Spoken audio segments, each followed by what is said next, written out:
धार्मिक सिद्ध स्थानों को देखने के लिए, धार्मिक ग्रंथ एवं पुराणों को सुनने के लिए हमारे चैनल को सब्सक्राइब करिए। जय बृहस्पति देव। गुरुवार अर्थात बृहस्पतिवार का व्रत बड़ा ही फलदायी व्रत माना जाता है। पौराणिक मान्यताओं के अनुसार गुरुवार के दिन भगवान श्री विष्णु जी की पूजा अर्चना करने का विधान है। गुरुवार के दिन पूजा अर्चना और व्रत करने से भगवान विष्णु अत्यधिक प्रसन्न होते हैं और अपने उपासक को सभी ऐश्वर्य प्रदान करते हैं। हमारे सनातन धर्म की मान्यताओं के अनुसार गुरुवार का व्रत करने से और इस व्रत कथा को सुनने से घर परिवार में सुख समृद्धि बनी रहती है। गुरुवार अर्थात बृहस्पतिवार की कथा कुछ इस प्रकार से है, जिसे आप श्रवण करिए।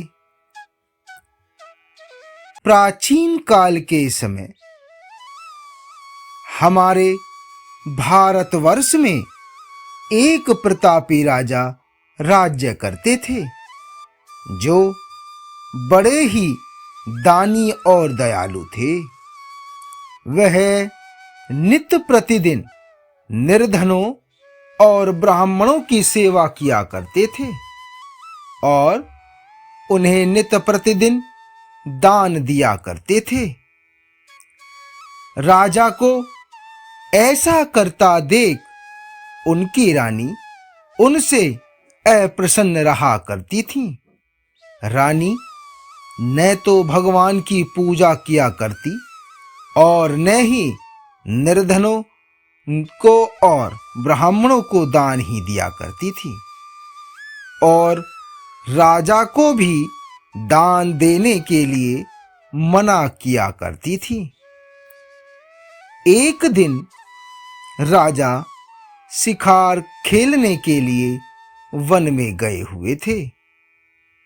रानी अपने महल में बिल्कुल अकेली थीं। उसी समय बृहस्पति देव साधु के रूप धारण करके महल में भिक्षा मांगने के लिए प्रकट हो गए और रानी से भिक्षा की मांग करने लगे। रानी ने उन्हें भिक्षा देने से मना कर दिया और उन साधु रूप धारण किए हुए बृहस्पति देव से बोली कि हे साधु महाराज, मैं तो इस दान पुण्य से परेशान हो गई हूं। मेरा पति सारा धन नित्य प्रतिदिन निर्धनों पर न्यौछावर करते रहते हैं, जो मुझसे नहीं देखा जाता है। अतः हे साधु, मेरी यह इच्छा है कि हमारा सारा धन नष्ट हो जाए। रानी के ऐसे वचन को सुनकर साधु ने कहा कि हे देवी, तुम तो बड़ी ही विचित्र हो। धन और संतान तो सभी चाहते हैं, पुत्र और लक्ष्मी जी तो पापी से पापी के घर भी होनी चाहिए। यदि तुम्हारे पास अधिक धन है तो भूखे को भोजन दो, प्यासों के लिए प्याऊ बनवाओ, भ्रमण करने वालों के लिए धर्मशालाएं बनवाओ। ऐसे और कई कार्य हैं जिनके करने से तुम्हारा यश लोक परलोक में फैलेगा। परंतु साधु के उपदेश का रानी पर कोई भी प्रभाव नहीं पड़ा और वह साधु से बोली कि हे महाराज, आप मुझे न समझाएं, मैं ऐसा धन नहीं चाहती जो हर जगह बंटता रहे। रानी का ऐसा उत्तर सुनकर साधु ने रानी से तथास्तु कहकर यह कहा कि रानी, जैसा तुम कह रही हो ठीक वैसा ही होगा। तुम एक कार्य करना, बृहस्पतिवार के दिन घर को लीप कर पीली मिट्टी से अपने सिर धोकर स्नान करना, भट्टी चढ़ाकर कपड़े धोना। ऐसा करने से आपका सारा धन नष्ट हो जाएगा। और इतना कहकर बृहस्पति देव वहां से अंतर्ध्यान हो गए।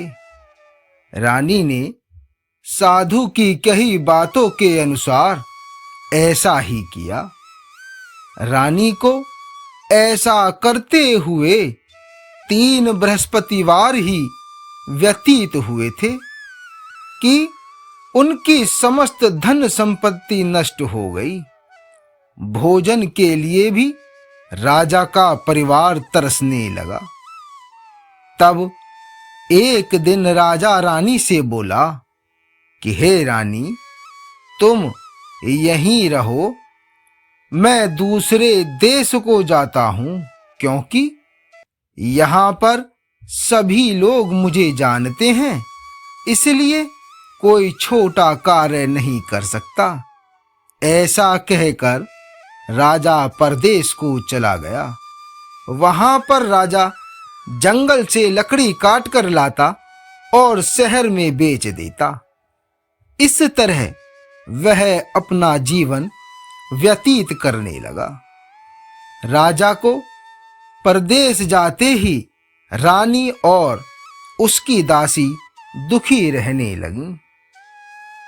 एक बार जब रानी और उसकी दासी को 7 दिनों तक बिना भोजन के रहना पड़ा, तो रानी ने अपनी दासी से कहा कि हे दासी, पास ही के नगर में मेरी बहन रहती है और वह बड़ी ही धनवान है।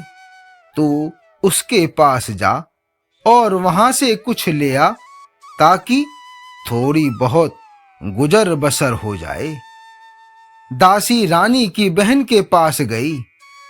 उस दिन बृहस्पतिवार था और रानी की बहन उस समय बृहस्पतिवार व्रत की कथा सुन रही थी। दासी ने रानी का संदेश दिया, लेकिन रानी की बहन ने दासी को कोई भी उत्तर नहीं दिया। जब दासी को रानी की बहन से कोई भी उत्तर नहीं मिला, तो दासी बहुत दुखी होकर वहां से चली गई और सारी घटना अपनी रानी को सुना दी, जिससे रानी अपने भाग्य को कोसने लगी।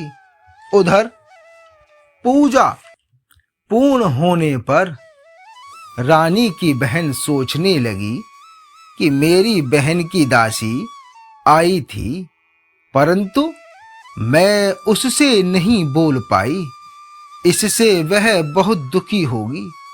यह सोचकर वह अपनी बहन के घर आई और कहने लगी कि हे बहन, मैं बृहस्पतिवार का व्रत कर रही थी, तुम्हारी दासी मेरे घर आई, परंतु जब तक कथा होती है तब तक न तो उठते हैं और न ही बोलते हैं, इसलिए मैं नहीं बोली।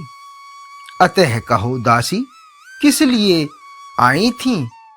ऐसा कहने पर अपनी बहन से रानी बोली कि हे बहन, तुमसे क्या छिपाऊं, हमारे घर में खाने तक को अनाज नहीं था। ऐसा कहते कहते रानी की आंखें भर आईं। उसने दासी सहित पिछले 7 दिनों से भूखे रहने तक की बात अपनी बहन को विस्तार पूर्वक सुना दी। रानी की बहन बोली कि देखो बहन, भगवान बृहस्पति देव सबकी मनोकामना को पूर्ण करते हैं। देखो, जहां तक भी है तुम्हारे घर में अनाज रखा हो। ऐसा कहने पर रानी को विश्वास नहीं हुआ। अपनी बहन के कहने पर उसने अपनी दासी को अंदर भेजा तो वहां सचमुच अनाज से भरा हुआ एक घड़ा मिल गया। यह देखकर दासी को बड़ी ही आश्चर्य हुआ।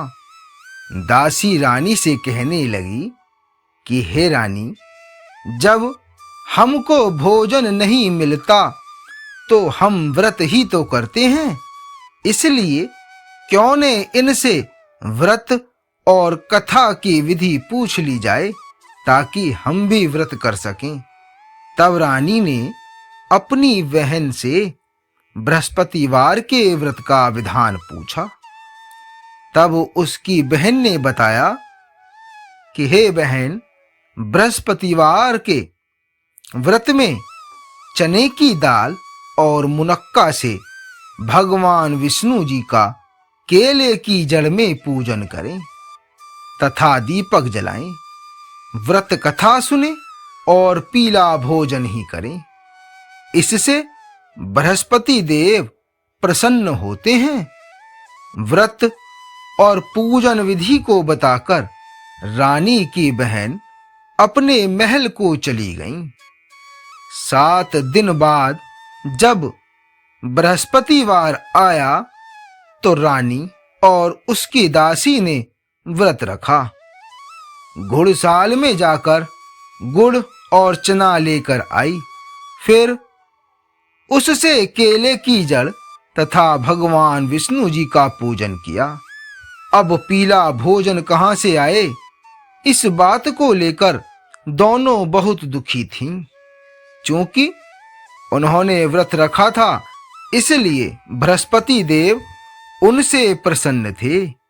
इसलिए वे एक साधारण व्यक्ति का रूप धारण करके 2 थालों में सुंदर पीला भोजन दासी को दे गए।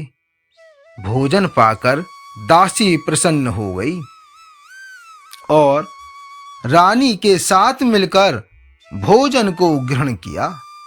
उसके बाद से वे सभी बृहस्पतिवार का व्रत और पूजन करने लगीं। बृहस्पति देव की कृपा से उनके पास फिर से धन संपत्ति आ गई, परंतु रानी फिर से आलस्य करने लगी। तब दासी बोली, देखो रानी, पहले भी इस प्रकार आलस्य करती थी, तुम्हें धन रखने में कष्ट होता था, इसी कारण सभी धन नष्ट हो गया।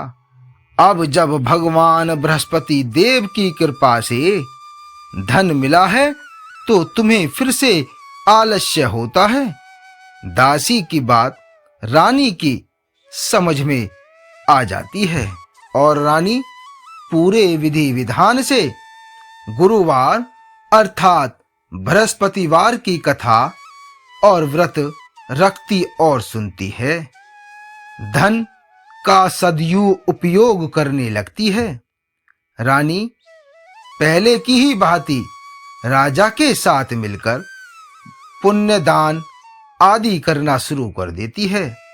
भूखे को भोजन, प्यासे को पानी और निर्धनों को धन और ब्राह्मणों की सेवा करना प्रारंभ कर देती है, जिससे बृहस्पति देव की कृपा से उसका यश लोक परलोक में फैल जाता है।